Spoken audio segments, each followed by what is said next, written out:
Bugün Azərbaycanda anım günüdür.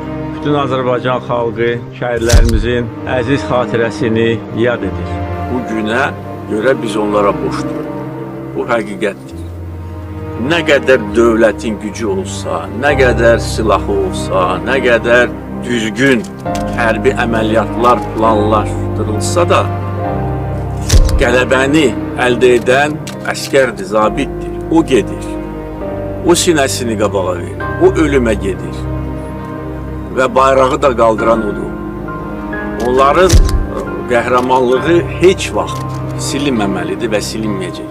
Biz buradayıq, siz buradasınız və nə qədər acı olsa da onların yaxınları üçün, doğmaları üçün bir təsəlli var. O da odur ki, onlar canlarını fəda edərək tarixi zəfər çalır.